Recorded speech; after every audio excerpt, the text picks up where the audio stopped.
Ready? Here we go. Okay. Hello, my name is Tara Brabazon, and I'm the Dean of Graduate Research at Flinders University. And welcome to Vlog 294, the Teaching and Research Nexus. Now, why have I used such a cliched phrase for this vlog? I hate this phrase, but actually, if we pick the scab of that phrase, we see there's some powerful content there, exploring the relationship with all the parts of who we are as academics. The teaching, the research, the community service, the community engagement, and so many of our systems and structures in universities encourage us to cut bits and pieces of teaching and research away and focus, get a priority and work those KPIs. But that's not why many of us got into this business. We got into this business before it was a business, and we got into this business to explore the relationships between teaching and research. So I want to get inside this cliche, and I want to embody this cliche with a remarkable, remarkable man. Professor Will Peterson is a friend of mine. He's a brother from another mother. This man I would walk through fire for. He is a legendary, extraordinary academic and a legendary and an extraordinary human. Now, Will joined us at Flinders in 2014, and he joined us from Monash, where he was the director of the Centre for Theatre and Performance. But previously, he'd worked in Singapore, obviously in the United States, and Aotearoa, New Zealand. Now, Will holds a PhD from the University of Texas, Austin, a master's from San Diego State, and importantly, and this will be important in a sec, a graduate certificate in higher education from Monash. That's going to be really important too. Now, he's won more book prizes than any human I've ever known. He is, I think, without a doubt, the best high degree supervisor at Flinders University. And he is simply, and it's a phrase I rarely use, a magisterial writer, And he's one of the truly great innovators in a field that is frequently called critical drama studies. It is my pleasure, colleagues, to welcome you, and so you can see and learn from Will Peterson. Hi, Will. Oh, hey, Tara. I am so delighted to be here. Thank you so much. You are just amazing. And look, we've got a lot to talk about today, about research and about teaching, but maybe I suppose we're going to be having a lot of meta conversations about the nature of higher education too. You and I have been around and about, and so probably how we think and feel about higher education and its state in the world at the moment could be part of our conversation. But I did want to start with, you've worked in 4 nations, Will, and you've got partnerships with, by my count through your publications, 20 plus different nations. So what is the gift of mobility for scholars, mate? Yeah, well, gift. Let's start with necessity, okay? Because it's like it became a gift, but it started from necessity. And I think that's the world that many of us are in now. But even when I got into it, it's like I did my PhD a million years ago. Back in the days of the dinosaurs, as Tara would say, or Pleistocene era, right? And when I was going through it, they told us lies. Imagine that. Even back in those days, they told us lies. They told us that this was in the US. So they said the GI Bill professors, the old farts, mostly male, the guys that got their education with the GI Bill after World War II. So that was a generational thing when the universities expanded hugely in the US in the 50s and 60s. And there were all of these people who got PhDs and ran all these programs.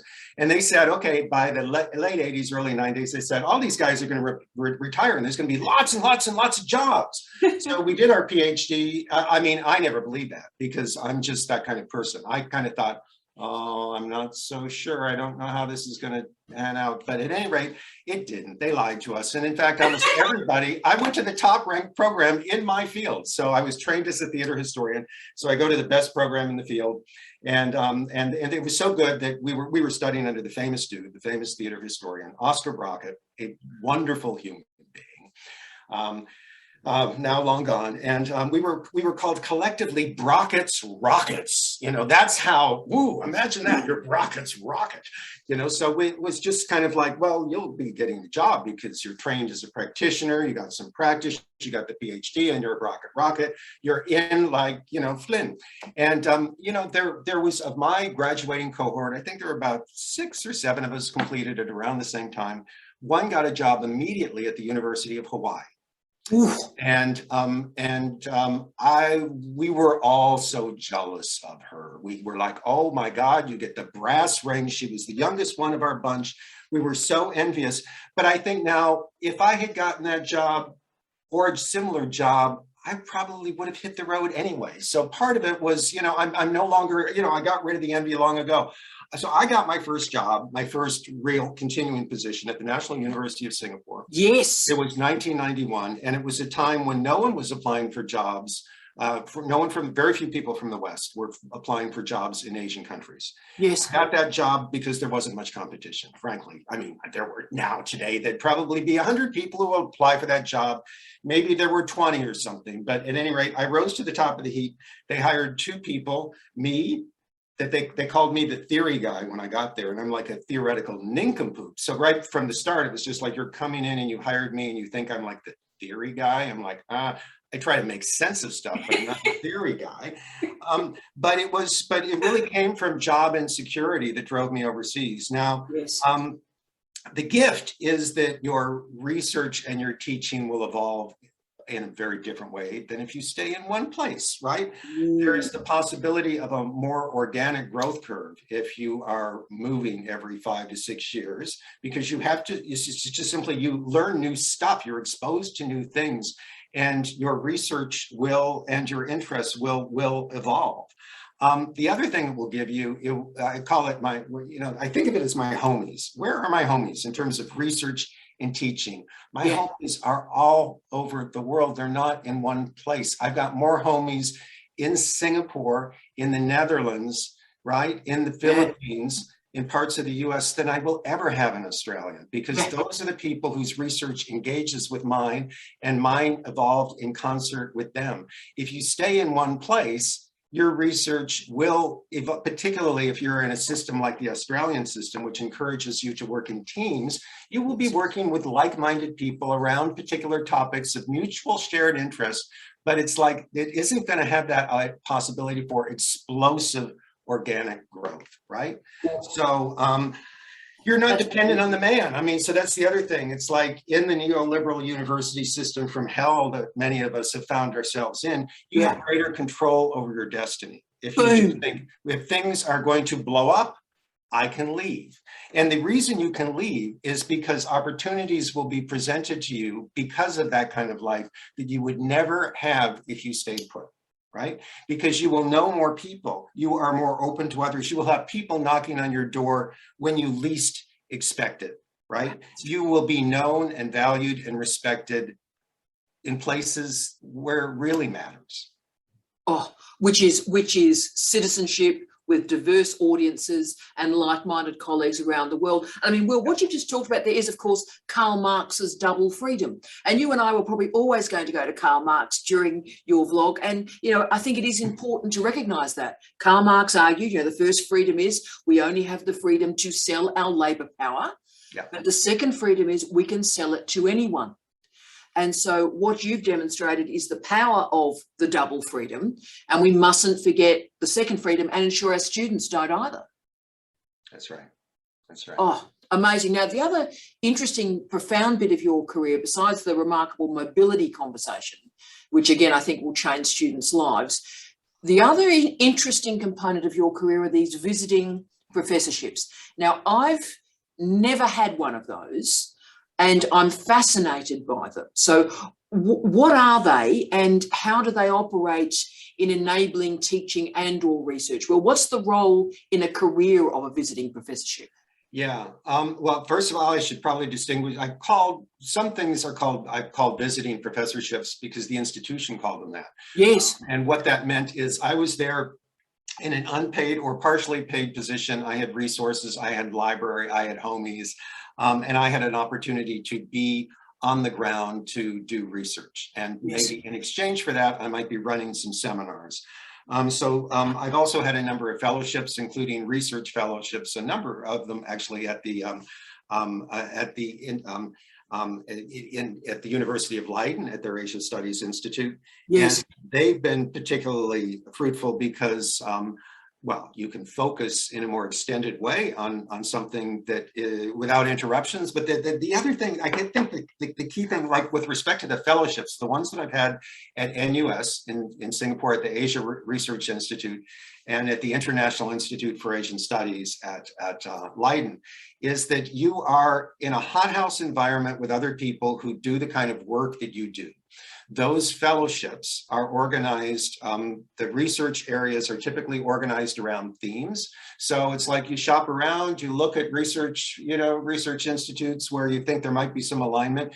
You go through the themes, you see, oh, wow, that's a theme where I'm interested. And then you see who's working in it and you're like, yeah, these people are my homies. And then you look at who's running it and you're like, oh yeah, that one, that guy, that she's amazing, right? So sign me up, and you put the application in and you go. And then when you're there, there's kind of two tiers. So if you're there as a recent PhD, the ones in Europe and the ones in Singapore are designed for recent PhDs, and they give you money. So like, apply for these things, for God's sakes. It's like they give you enough money to live in places like the Netherlands or Singapore. Now, the expectation is you will turn your PhD into a book and get a publication contract or have it, in train while you're there, right? So it's a kind of gap year in which you can establish yourself as a scholar. And these are available to anybody anywhere in the world. So, but if you're there as a mid-career, as senior academic, imagine what this is like. The shot in the arm that gives you. It's like adrenaline, right? So it's like the best and the brightest postgrads, PhD students you've ever hung with in your life. They're from all over the world. They're in your field. They're hot from doing research in Mongolia. They've been sleeping in yurts for years, writing about Mongolian husbandry, and speak for the local dialects, and are on their way to a job at the Sorbonne. Wow. I'm not making this up. That's just one of my names. Wow. Okay. So those are the kind of people that you're hanging out with.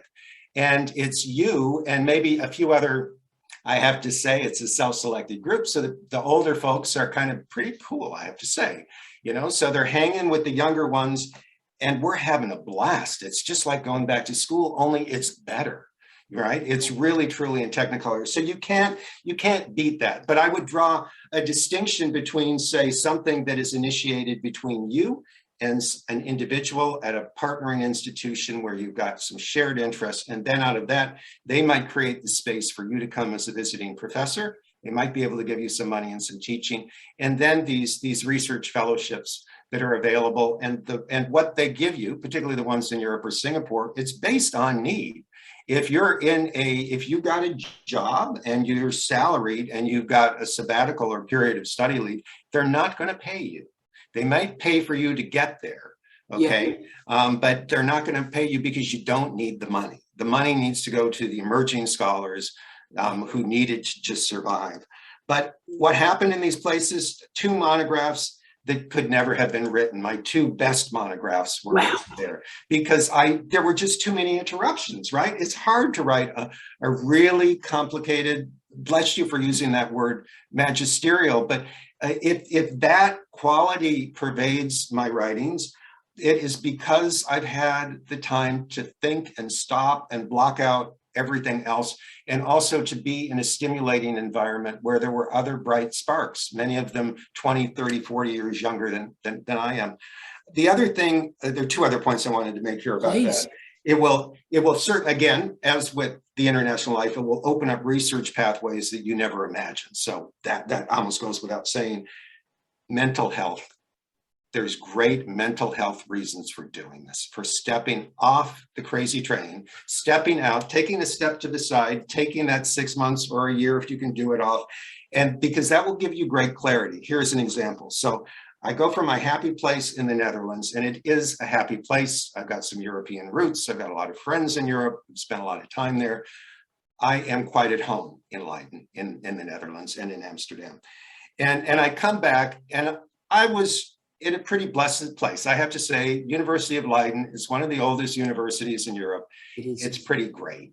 And it still functions as a proper university. It hasn't been taken over by the neoliberal forces from hell, frankly. Yes. I don't know how much longer they can hold out. That may change in the next 10 minutes, but anyway, so I come back, it's 2014, and things are not very bad at the university, not very good at all at the university I come back to. It's not my current employer, but it was my previous employer. Yes. And I get into the staff room and all hell is breaking loose. There's all the usual, we're all under fire, we're under threat, batten down the hatches.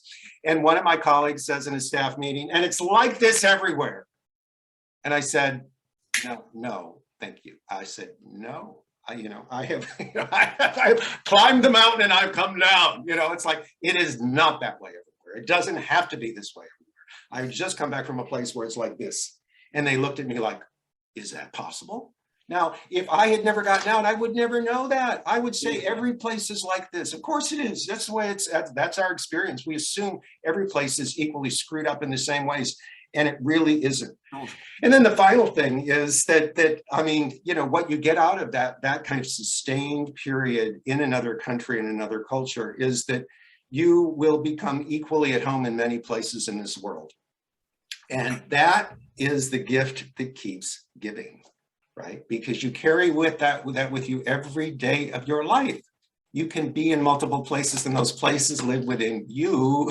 Oh, brother. Right? Yeah. You're carrying them with you. And and well, hey, that's I was going to say that is the most, I'm tearing up. That's just the most amazing thing. So the places transform you, they shape you, but they remain with you. And I think that's the most beautiful poetic expression anyone's ever given me, that you live through these places and then they live in you.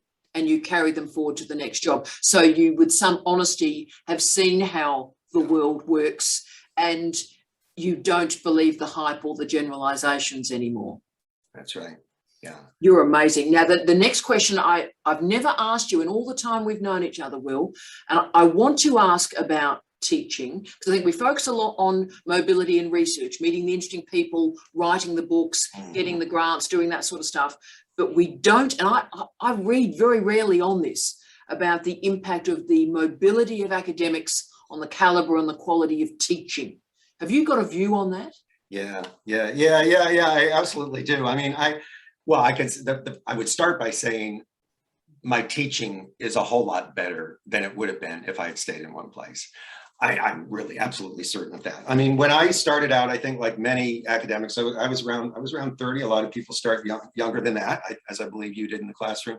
But I mean, I had that youthful. I was 30. I looked like I was 19. I was this skinny blonde guy with cool hair. And you were. It was just like I had youthful enthusiasm, right? And I could speak well, and I could be energetic, and I had sort of personal qualities. But really, when people responded to my teaching, I think they were really responding to me. Okay, so I mean, I think a lot of it is that way for younger teachers. But if you are going to new places, first of all, your content is going to shift. What you teach shifts, right? It's like it will of necessity have to shift. For instance, I go to Singapore and they had a sort of performance studies curriculum that it looked like they cribbed from NYU. I couldn't even make any sense of it. It was just like, because of course the people who had put it together were people who were looking to those overseas models. And I get there and I'm like, I wasn't trained as an Asianist. I was trained really as like this Western theater historian. I wrote about performance art on the West Coast. I had this strong interest in feminist performance art and queer performance art. That's the kind of stuff that I was writing about. So I had no background in Asian anything, frankly, other than just having lived on the West Coast. But I look at the curriculum and I'm like, hold on, we're in Singapore. I thought this was Southeast Asia. like, why is there no Asian performance content? Why are we not looking at traditional Asian forms, some of which are being performed in your backyard? Down the street, your grandmas and aunties are going to see Hokkien opera, Teochew opera, Cantonese opera. So I just, I put my hand up for that. My transformation into being an Asianist started from the teaching, because because I needed that. It was the content. I thought the content needed to be there, and so did my colleagues. post-colonial theater. Okay, so that was certainly what was circulating, you know, a million years ago when I was starting. And if you were outside the US, if you were in the US, you'd never even heard the word post-colonial. So it's like, so I'm teaching post-colonial theater from former colonized countries, right? I've got a class in it. I go back to the US and I offer this class, and one of my colleagues, the senior colleague who was retiring at the time, is looking at that, and she was like making jokes about it. She was like, post-colonial, is that like theater of the American Revolution? You know, it's like, there was just no concept. So it's like, I come back and it was like, right. It was just like, we're not even living in the same world, right? No. So your delivery modes will change, content changes. Delivery modes will absolutely change. They change because they have to. Because what worked in one place will not work in another. Will not work in another. Yep. Like I discovered, for instance, I mean, I come from a sort of churchy background, so I could use shame a little bit in Singapore. That worked okay. I understood how to manipulate that. You know, worked fine with Asian students in Singapore, and I can manipulate it. And I worked a little bit in New Zealand. You know, it's like if I could do, I'm so disappointed in you. It meant something, and they felt bad, and they came back better the next time. In Australia, no. Yeah, nothing. No, like no shame. Shameless country. No, doesn't work. Had to develop new strategies, new delivery modes. You become cross-cultural in your teaching and in your life as well, right? Yes. So this is the other thing. It's like when you are there on the ground and you figure out what works, what doesn't work. And particularly working in the performing arts, I also had the opportunity to direct students in productions in many different countries, Singapore and New Zealand. And it's like you come to understand through that durational experience that somebody who grew up in an environment where they speak English at home, they learned Mandarin in school, their grandma speaks Hokkien, the other side of the family speaks Teochew. We're talking some years ago. It's like, so their idea of acting, of what it means to act, of being an expressive person, is so complicated by culture and language and communication styles. Now you can't show up in Singapore. You can't get that from a weekend seminar, but you get that over years of months and years in the country with students. So I think that also makes you, it makes you, I don't know if it's a better person, but it gives you more empathy and understanding for other subjectivities. Look, it does, Will. And when people have often said, and they've said it to you and I, we've been in the same meetings where they've gone, oh, look, I've gone to conferences in these places. And like, from my line is, unless you've had to work out how to pay an electricity bill in a nation, so you've had to stay there long enough to, how does a healthcare system operate? How do you get your groceries? There's that, you know, so it's like you're there long enough to actually have to manage, have stuff go wrong, have no idea what's going on, and somehow have to make it work. I think that does something powerful for you as a teacher, as a researcher, as a scholar, and as a human, I think. Absolutely. While you were just saying that, I was thinking when I got to Singapore, there was no IKEA in Singapore in the early 90s. I literally could not figure out how to buy like a mop and a broom and cleaning supplies. I had no idea because they didn't sell them in stores like they would have in the US. Just even at that level, everything had to be learned. But it's funny, so okay, I have to mop the floor. Where the hell am I going to buy a mop, right? So that's what I'm sort of saying. So those sort of rudimentary transformational structures, just change you as a human and make you more robust, I think, add a bit of grit, and also have a respectfulness for colleagues who do things differently. Yeah. And of course, then I'm getting to the crunchy one, which again, I've never asked you this question directly, although I'm quite obsessed by your research in this area. So what then drew you to this powerful research on dance, on religion, on theatre in the Philippines? So how did we get there, Will? What's the story around that cluster of expertise? Yeah.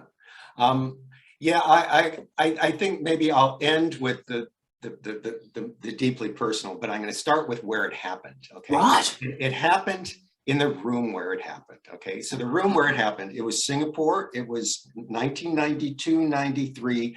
And Singapore was a pretty uptight place to work then. My boss had indirectly told my partner that my phones were tapped, and we suspected they were. At any rate, you felt like you were under some surveillance. You were in the hot seat. It was the first time theater had been taught in Singapore at the university level, and there was a lot. Anyway, so that was the context. So I go into a room at the National University, and they've got two visiting overseas scholars, Nicanor Changsan, who at the time was head of the Cultural Center of the Philippines under the Cory Aquino government. So we've come out of the shadow of the Marcos. We've had people power revolution in the Philippines. It was a country that I knew a bit about as someone who had lived in California. And so this guy shows up, and he shows up with Doreen Fernandez, who's the senior professor of theater and a sociologist. And I walk in the room and I'm like, I like you people.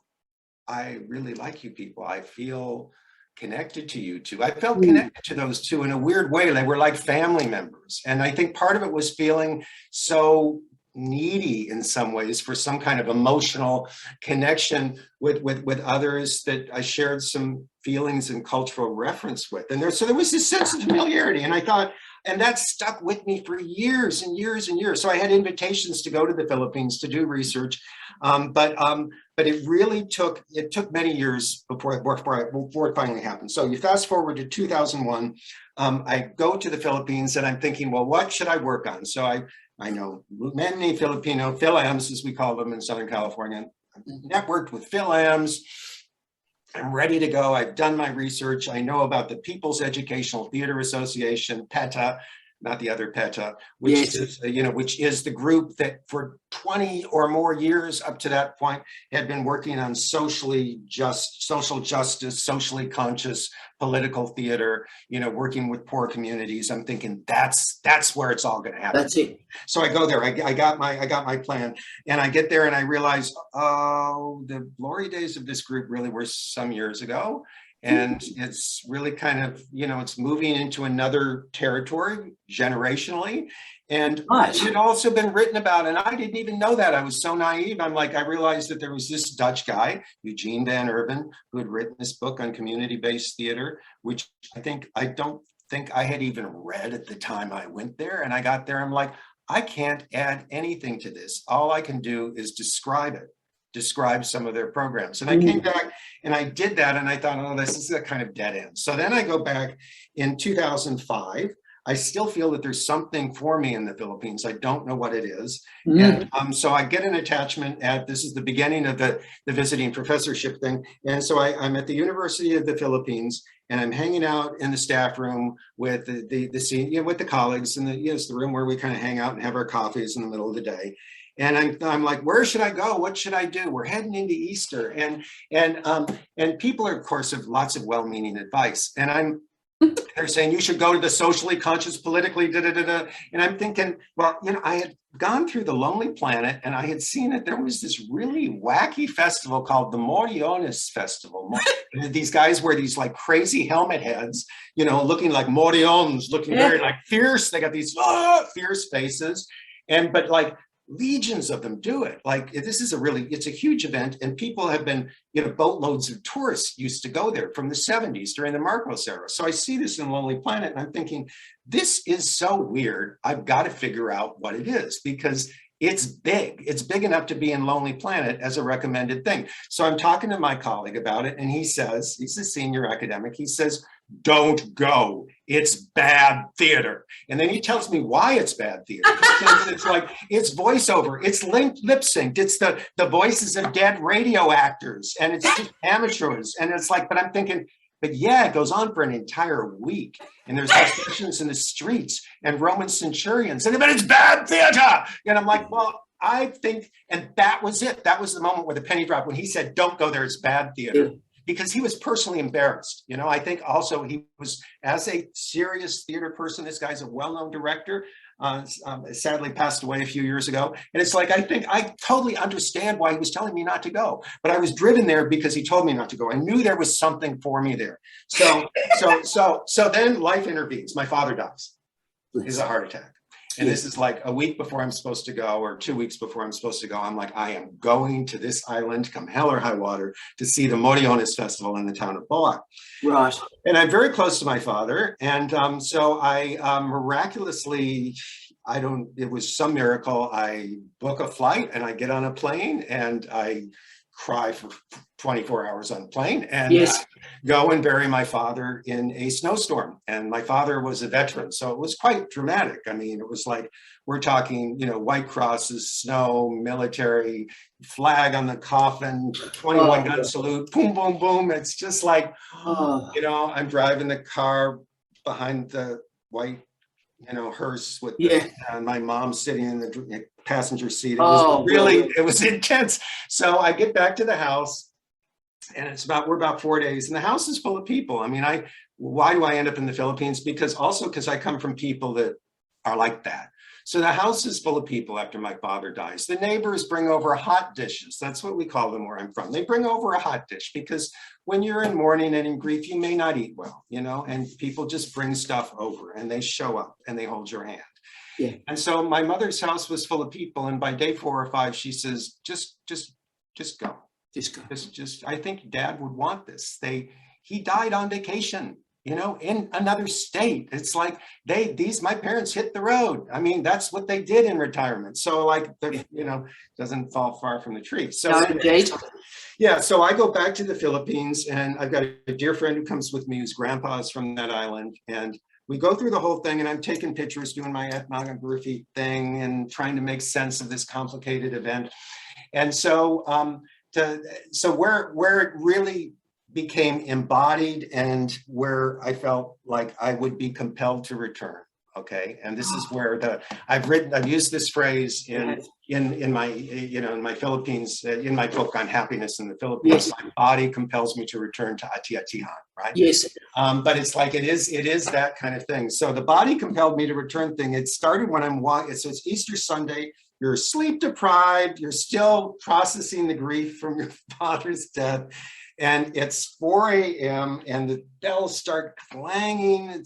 I wasn't raised Catholic, but I do come from a churchy background. Okay, so the bells are clanging and all of this, and so we wake up and there's this whole procession. It ends with this procession. The procession is going up the hill to the church, and we've all got they've got caros or floats with the saints on them, the effigies of the saints that have been taken out, and they're going to go back to the church. And they're playing crazy music. I mean, there's a brass band. I played the trombone as a kid. They're playing I Will Follow Him. I Will Follow Him. I mean, it's a 50s song, and then it was used in Sister Act by Whoopi Goldberg. I will follow him wherever so they're like crazy music. It's like 6 a.m. brass band. And so we're marching through the streets of this provincial town, and we turned a corner, and it was the last corner as we're heading up to the church. And my father's hand touched my shoulder. Oh. It was just like, he was just there. And my Easter had special significance for my father, more than it had for me, but it was just like, right, you're here with me. Yeah. And really from that time on, I also went back to that place because my body compelled me to return because of the power of that communion. And it's happened again, of course, not with that same electricity as the year that my father died, you know, just a week or two after he died. But it was, it really, I would have, again, you know, if I stayed home, if I had done my research locally, this would have never happened. But so the reflective answer to that question about interest is, because I was also asked when I wrote that book, wonderful. Reviewer A, or, reviewer 2, we'll say. Reviewer 2, the grumpy reviewer said, like, hello, why is this white guy who isn't even Catholic writing this book? Now, the reviewer phrased it in a more elegant way than that, but they were basically saying, subject position, please, And once I got over my sort of shock of how dare they, I've been hanging out in the Philippines for years, so I got on my emotional high horse about, of course I have every right to write this book.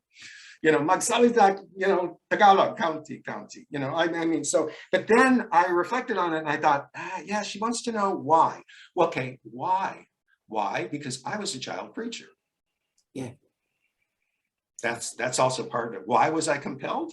Why did that make sense to me? Why did that world make sense to me? Now, I mean, my grandma, my mother's mother, who was very churchy, she was a free church Swede. Hello. Quite different from Lutheran. So that's a particular kind of cultural religious construct. It certainly is. Yeah. So we could have a whole lecture on that, but we won't. But she said before she passed away, when I was there with my same-sex partner, she, you know, don't ask, don't tell. That's the way it was. So we visit grandma in the care facility, and she says to my partner, she was reflecting on the child preacher days. I only did, it was a summertime gig, basically, up at our cabin, and it was for neighbors. But it was like a lot of people showed up, you know, because it's unusual for a 12-year-old boy to, like, you know, I did everything. You know, I gave the sermon. It was a serious church service, you know. Wow. So, but she said to him, she said, we thought he was going to be the next Billy Graham. And the voice trailed off. And I thought, it's a good thing you never told me that. I mean, God bless my parents, my grandparents, that they never put any expectation on that, because I just like to perform. And I just thought, well, we're up here every summer, all, you know, on Sundays, there's no church nearby. We go to church the rest of the year. Let's go to church. I'll do it. If, you know, like, we'll just have our own church. It just made sense to me, right? So there was that. But then the other thing, and it's taken me years to figure this out, when you're in the Philippines, people do trust their instincts about people. And there's also cross-generational everything, particularly among the communities I was hanging out with. So I'm not hanging out with bourgeois upper middle class people. The forms I'm interested in are forms of mass performance that the majority of people who are middle class, lower middle class, and poor engage in. And when you're in those communities, everybody's hanging out together. So the oldest child looks over the younger child. It takes a village kind of thing. Yeah. That's the world, in spite of the way I look. You wouldn't know it from the way I look, but that was actually the world I grew up in. Yeah. I was born in the 50s in this very cross-generational family where the migrants had stayed in the neighborhoods that they came from, and their children had stayed in that neighborhood. And so when there was a birthday party of a cousin, 50 people showed up, you know, and we went to a park like Filipinos do. You know, we went to a park that was free because not everybody had much money, and everybody bought a plate. And as the eldest child of my generation on both sides of the family, I was the one, and I saw this in the Philippines. I would be the oldest child that watched out over all the other ones, that took on that responsibility because they knew little Billy or they knew little Sally, you know, they knew that that's kind of what they did, and the adults, you know, did their own thing. So, you know, so when I got to the Philippines, and at one point I was dating a Filipino guy, and one of his brothers, let's see, my brother had a kid to be baptized, so we go to the baptism. And like somebody didn't show up who was supposed to hold the baby at the baptism. So like they give me the baby. They give me the baby to hold at the baptism during the ceremony. And I thought, you know, and I've reflected on that moment, like to a lot of people, that would be like, might be their worst nightmare. In a profoundly individualistic Western culture, it's like the first date, well, okay, not the first date, but you know, you're dating somebody and they put you in that kind of a family situation that's that tight, that clingy. And I'm like, this is totally normal. This is like, yeah. So that's the other part of the Philippines. It's like, it's taken me over a decade to understand that my connection to that place it's woven into the fabric of my life and my upbringing. It is. And of course, the body returns. That's right. Just astonishing, Will. I mean, I knew some of that, but that's profound. I mean, that's a whole book in and of itself, how that research, that idea, that relationship, that consciousness, that community was created. Just astonishing, and leads sadly and tragically to my next question, because you and I have spoken relatively often about the nature of capitalism, good sir. Capitalism brought us together in many ways. But look, how do I phrase this? Performing arts in Australia is going through a tough time, and that is an absolute understatement. It's going through a relatively tough time internationally, but Australia is now becoming a real hotspot of challenge, of problem, nay, disaster. So why is this happening, Will? Well, pre-COVID, we've got to remember, I mean, in the Australians, this is true in many governments around the world, your government hates you. Okay, your government hates you. If you're working in the arts and social sciences, if you're a historian, if you're trying to, if you're seeking out any truths that where there is some oversight or there are concerns about the narrative that might come out of your inquiry, your government may hate you. And so, I mean, our government has been systematically seeking to exterminate us by literally driving us out of business here in Australia, right? It started with systems of metrics and control, with student outcomes, tying funding to whether or not they get a job, that they're narrowly trained for within 2 years of graduating, and also by controlling fees. And of course, we know this, they get this lousy model from the UK. It's like, well, we want more people to study STEM, so we'll make this degree cheaper, and then we'll jack up the fees and the degrees. History, oh, we don't want them studying history. I mean, what a useless degree. So history will jack up the fees 100 and some percent there. But Will, the funniest thing is they're doing that while arguing for the market economy. So that, I mean, that's always been the amusing bit for me. So argue, let the market decide. Well, no, we won't let the market decide, because people still want to study history as much as physics. So we can't allow the market to decide on this particular issue. Sir, please continue. Thank you. I spent a year in Poland under communism, studying the economics of the Eastern European Union, or SMEA, as we used to call it. And SMEA, and that is the Soviet model. That's the irony of it. It's like, thank you for that, because they're using this kind of Soviet model while embracing capitalism, this neoliberal capitalism. It's completely bonkers. So COVID, of course, comes along. But before COVID came along, the loss of funding in this country and in others that supports emerging artists in the independent sector. Okay, so the indie sector and even the mid-level theater sector, that has just been smashed in Australia for like almost a decade now. So COVID comes along and it is like the death knell. It's like, it's already feels like it's over and it's hopeless. And a lot of mid-career artists and people particularly working as in training, a lot of artists also have to work as teachers, as trainers. So like, even if they're working part-time gigs, that's what allows them to be an artist, right? So like, everybody's been thrown under the bus. I cannot tell you how many programs have been eliminated in my area in the performing arts. I think we've lost 6 to 8 in the last years. Aren't you popular? Yeah. So I think we've lost 6 to 8 in the last year, or since COVID. And people are retraining. I mean, people I know who applied for jobs at Flinders are retraining as psychologists. For instance, they're starting. Another dear friend just gave up, and she had a UK passport, so she went back to her ancestral home, Scotland, and poor as a church mouse, but she's happy. Music, of course, has been really devastated. Music festivals, kaboom. It's like, how are they going to come back?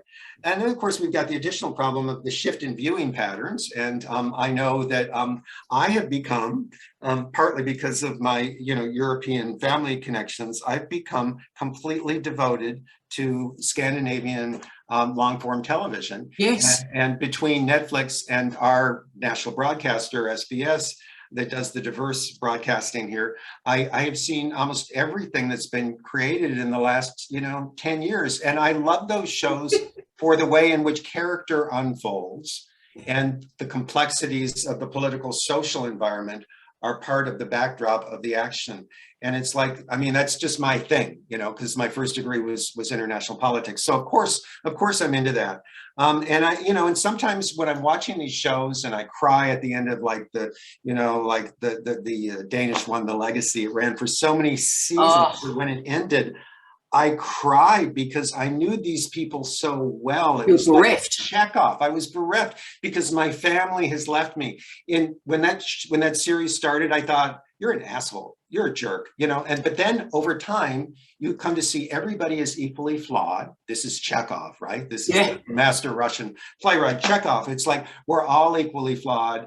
And then in the end, but we're all equally lovable. Right. Yeah. And it's like, and long form TV creates the opportunity for that kind of trajectory, so that at the end of it, we feel so invested in these people. They are us, they are our brothers and sisters and so on. So I think, I'm also concerned that, I think that what I get out of that oh, that's a hell of a lot. So will I go back to the theater and put up with, just taking a punt on something, that may or may not have that deliverable? I don't know. I'm still going. Why do I go? Because I know that, people, what we're seeing unfold turn on your computers and take a look at what's happening in Melbourne today. 20 months of lockdown, people are like, we are humans. We crave contact with other humans. It's like, so everything I'm getting from Netflix, all those warm feelings, it's like, I still want to be in a room. I know a lot of us do, in that shared space. It's like, I mean, and, this book, it's like, that was all about a shared experience. I think the festivals that I want to hang out and write about, I've thought about them. They are, I call them, I don't have a better term for it. They're festivals of mass immersion. They're festivals where everybody is a participant. You can't be unwilling. You cannot be unwilling. You are dragged into it, right? In the kinds of festivals that have changed my life. You can't stand on the sidelines and be the ethnographer and taking photos because, some, like in the Philippines, when I tried to do that some years ago, a local bakla, jumped up on the verge and pulled my hand and said, okay, white guy, get down here and party with me and my girlfriends. Shut up, and so we need that. That's what sustains us. So it will come back, but I think it's going to be awfully damn hard because of the loss of funding and the hostility of governments. Oh, it's stunning. And Will, again, the paradox, because you and I have often talked about not capitalism, but capitalisms. The paradox of this situation is also profound because this particular ideology in these governments is very focused on SME, small and medium-sized enterprises, right? Now, of course, most performing arts, certainly a lot of musicians, all our creative industries crew, it's an SME model. So again, here's the bloody paradox where this is supposedly what these governments stand for, and yet here it is in these particular industries, and it's not recognised as an SME money-making business.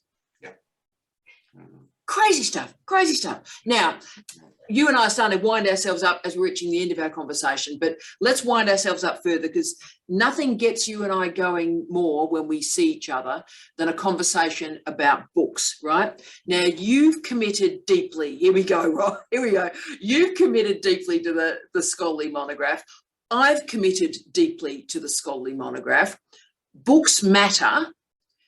As we move through the contemporary university system, you and I keep going into meetings where people tell us, well, books don't matter. Right. What do you want to say about this? Well, I want to say shut up. Shut up. Shut up. Shut up. Because we know they matter. I mean, we know they matter because of the impact that they have. I mean, I would rather write one good book than 1,000 lousy journal articles. And the problem that we're facing in the profession, many of us, is that our metrics are about really, there's more bang for the buck for us to produce 3 or 4 quality journal articles in a top-ranked journal that's worth as much as this, or maybe more, depending on the system that you're counting. Now, that book, which took 10 years of research, and there were some spin-off articles, but it's like that book, that can't be an article. It's a different line of inquiry altogether. So it's like I was compelled, like my body compels me to return. I mean, a book allows you to figure deep, complex issues out in ways that a journal article can. Yep. I mean, there's everything to be said about the scale of that kind of writing. You can make links and connections that are impossible in a shorter period of piece of writing. And even if they're in your head, they have to be edited out because you got to get it down to whatever, 7,000, 10,000, 3,500 words. A book also gives you time. And this is also why it is not valued and why we're all struggling to write books. Books take time. But that's also why they're worth doing, because that time allows for a deeper connection to the writing and the field that is not possible in shorter periods of time. The impact of books, well, I know. I mean, I've got the highest citation index in my field in this country. You have full professors, you know, in Google Scholar and in what's that other metric that everyone looks to? Woo! Yeah, but it's like, but my I think it was Scopus, but I'm going to call Scopus. it. Woo-hoo! Yeah, it's like Scopus up there in the stratosphere. It's like, and that's actually, I thought I was a loser because I wasn't bringing in money because, you know, I'm not bringing in. You know, I can, you know, I always felt like once I came to Australia, I began to feel like a loser as an academic. And then I looked at my citation index and I looked at everyone else's and I'm like, oh, well, I don't really care what they think because like, I know that my work circulates. It's like my Singapore book, I wrote that a million years ago. I don't even think it's that great a book. I wrote it 20 years ago. I read it now. Yeah, so I was at a conference, you know, I go to conferences and people quote me. I've forgotten what I wrote, you know, and they're quoting as Peterson says, and I'm listening and I'm like, damn, that's pretty good. Did I write that? You know, but it's like, but the thing about, this isn't about ego and people quoting you at a conference. This is as if you are writing something that you figured out that is in a new way, that is in a foundational way. You know, the way I put different indigenous Filipino frames together in looking at community, self, and performance in these rituals, many of them linked to religion, that was new. Okay, yes. So that was original. That could not be sustained, those arguments in a short piece of writing, and that will live beyond me, right? That's out there in the world circulating, but that also is my point of entry into the world. So people want to interview me about these books, and they have. You know, I do another podcast that I did a podcast the other day with a new institute that's being created at the National University of Singapore on the study of Asian Catholics. Right? It's amazing. Through the Asia Research Institute. And it's like they, you know, this book, I'll hold it up again. Hold it up again. Please buy it. Please buy it. I know it's hard to get. It's like you can't get PDFs. You got to order it from Hawaii. I'll do links to it. Old-fashioned book. Anyway, so but yeah, because the guy who was interviewing me complained about access, being able to get it. But it's like, but that wouldn't have happened without. So now I got homies. So this just happened yesterday. Okay, so this I've been at the Asia Research Institute. I don't think he didn't know me from that. He's a young academic, recent PhD. He's read this book. He wants to have a conversation about Catholicism in Asia. Now, like, who's looking seriously at Catholicism in Asia? Well, not that many of us. I thought I had nothing further to say. I wrote this book and then I started on another project. I thought, well, that's done and dusted. Now I talked to this guy and he's like, yeah, would really like to, you know, it would be great if you could be involved in this initiative. And I'm like, oh, wow, why should I say no to that? That was because of a book.